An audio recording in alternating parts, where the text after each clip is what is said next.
문재인 민주당 후보가 안철수 국민의당 후보는 적폐 세력과 한편이라며 대립각을 세웠습니다. 선거 초반 선명과 주도권을 확실히 잡겠다는 뜻입니다. 대선 구도가 문재인, 안철수 양강 구도로 재편되는 가운데 보수 후보의 득표율이 당락을 가르는 변수가 될 수도 있다는 전망이 나옵니다.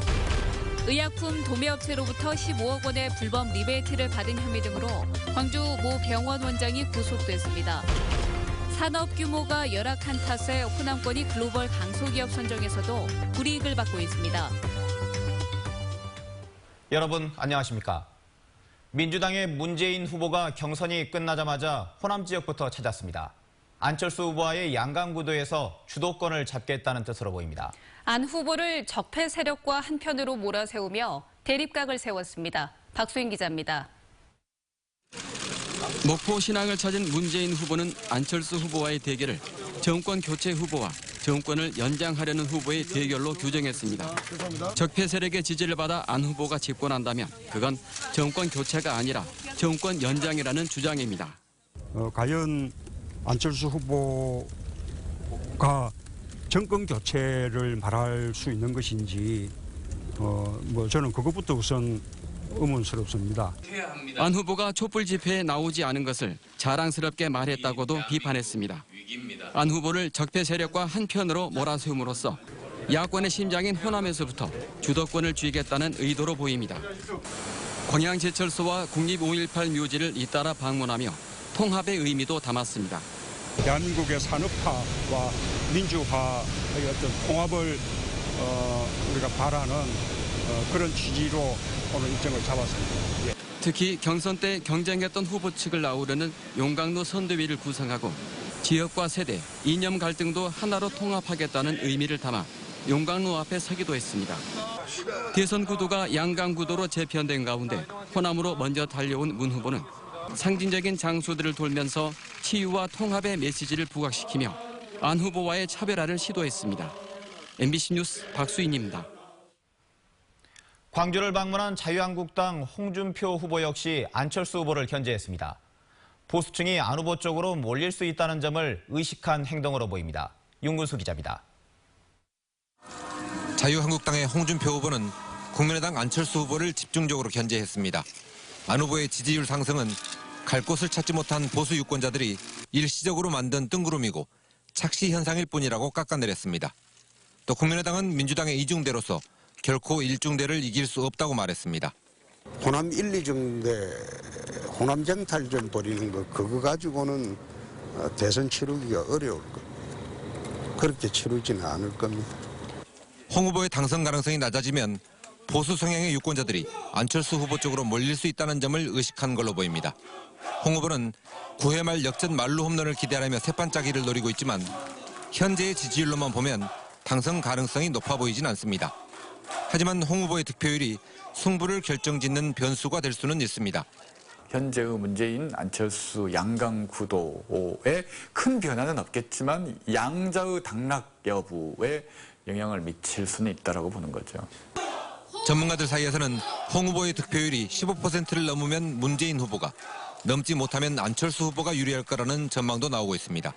MBC 뉴스 윤근수입니다. 국민의당의 광주 전남 경선 과정에서 선거인단이 동원됐다는 의혹에 대해 민주당이 공세를 계속하고 있습니다. 민주당 광주시당은 성명을 내고 렌터카를 이용해 선거인단 130여 명을 동원한 혐의로 관계자 2명이 검찰에 고발당했는데도 국민의당은 해명조차 하지 않고 있다며 꼬리 자르기로 무마할 수 없다고 주장했습니다. 문재인 후보 측의 공보단장인 박광원 의원도 안철수 후보의 직접 해명을 요구하는 한편 차떼기 동원의 배후를 철저히 밝히라고 검찰에 촉구했습니다. 세월호 무게를 줄이겠다며 선체에 구멍을 뚫었던 해수부가 이번에는 뚫어놓은 구멍을 도로 막는 일이 벌어졌습니다. 육상으로 운송하는데 방해가 된다는 이유에서인데 해수부의 오락가락 태도가 불신을 키우고 있습니다. 김진선 기자입니다. 운송 장비인 모듈 트랜스포터가 세월호 무게를 견딜 수 있는지를 판단하기 위한 1차 테스트. 선체 아래로 진입하던 모듈 트랜스포터가 멈춰섰습니다. 선체에서 진흙이 흘러내려 장비가 진입하는 경로를 막았기 때문입니다. 털이 흘러내려버리니까 진입을 못하고 멈춰있는 상태. 지금 해외에서 천공 뚫어놓은 것들이 그쪽에서. 진흙이 흘러내린 곳은 화물칸인 D데크. 목포신항 접안 후 해수부가 뚫은 21개의 구멍 가운데 2곳이었습니다. 결국 사흘 만에 뚫었던 구멍을 용접으로 다시 메꿨습니다. 중간중간에 저희들이 용접 작업을 통해서 막고 하는 작업을 통해서 진입을 시켰다, 그렇게 말씀드릴 수 있겠습니다. 세월호 무게를 줄이겠다며 선체에 추가로 천공을 시작한 건 지난 3일. 지름 6에서 7cm부터 시작한 천공 작업은 배수가 원활하지 않자 최대 30cm까지 늘었습니다. 배수의 효과가 크지 않은 데다 선체 훼손만 심해진다며 선체조사위가 제동을 걸면서 현재는 중단됐습니다. 인양 과정에서 세월호에 뚫린 크고 작은 구멍은 현재까지 160여 곳에 이릅니다. MBC 뉴스 김진선입니다. 의학계 리베이트 사건을 수사하고 있는 검찰이 광주 모 병원장을 구속했습니다. 광주지검은 광주 모 의약품 도매업체 대표로부터 납품 전속계약 명목으로 15억 원을 받은 혐의 등으로 광주 모 병원장 A씨를 구속했습니다. 의학계 리베이트 사건을 송치받은 검찰은 지금까지 병원과 세무법인 사무실 등 31곳을 압수수색했고 의약품 도매업체 대표와 경찰 총경 등 5명을 구속 기소했습니다. 5.18 행사위원회가 전두환 씨의 회고록과 관련해 법적 책임을 묻기로 했습니다. 5.18 민중항쟁 기념행사위는 전 씨 부부가 5월 영령과 광주 시민들에게 참회록을 바치지는 못할 망정 또다시 망발로 우롱했다며 전 씨 부부의 발언에 법적 책임을 묻겠다고 밝혔습니다. 행사위는 또 전 씨 추징금 납부 등을 감시하는 한편 정부 차원에서 5.18의 실체적 진실이 규명되도록 최선을 다하겠다고 말했습니다. 기술력과 시장 경쟁력을 갖춘 작지만 강한 기업을 글로벌 강소기업이라고 부릅니다. 그런데 산업 규모가 열악한 탓에 호남권 기업은 10개 중 1개꼴에 불과합니다. 송정근 기자입니다.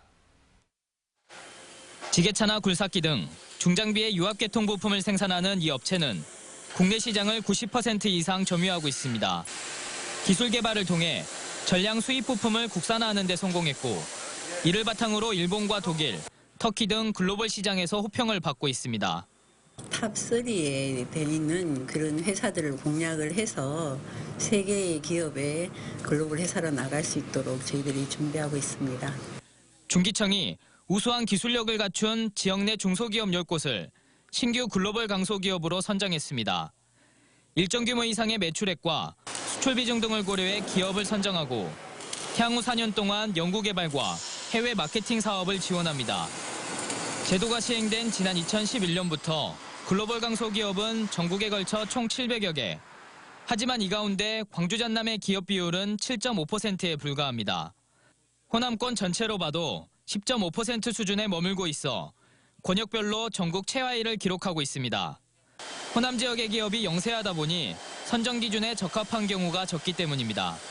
이제 다른 지역에 비해서는 어떤 글로벌한 기업들이 이렇게 상대적으로 높지는 않은 편입니다. 그래서 그런 비율을 높이기 위해 가지고 저희 청 내부적으로 어떤 지원 프로그램들을 도입하고 글로벌 강소기업 후보기업도 전국 4,500여 곳 가운데 광주 전남 업체는 2.2%에 불과한 실정이어서 이대로라면 지역 내 산업 규모가 영세성을 벗어나긴 어려울 전망입니다. MBC 뉴스 송정근입니다.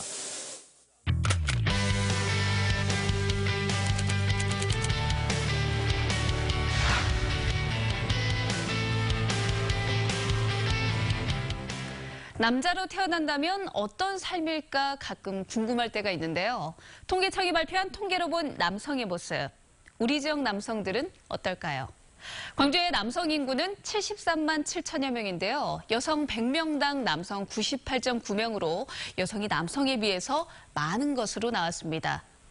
남성 인구를 연령별로 보면 40대가 17.7%로 가장 많고요. 20대는 14.2%, 10대는 13.8%로 연령이 낮을수록 수가 적었습니다.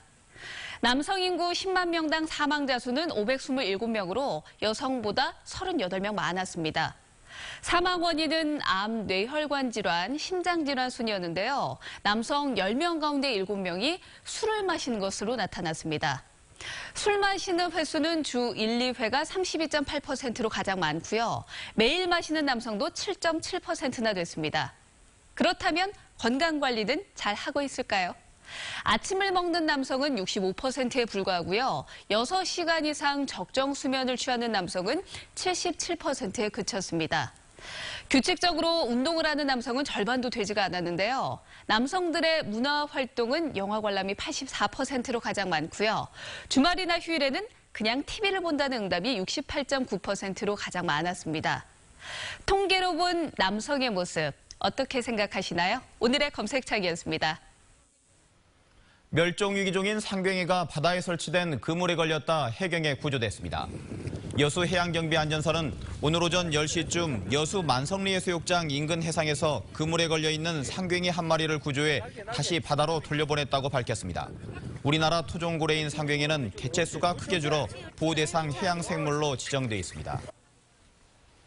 광주 시민사회단체들이 참정권이 없는 만 19세 미만 청소년들을 모집해 제19대 대한민국 대통령 모의투표를 진행합니다.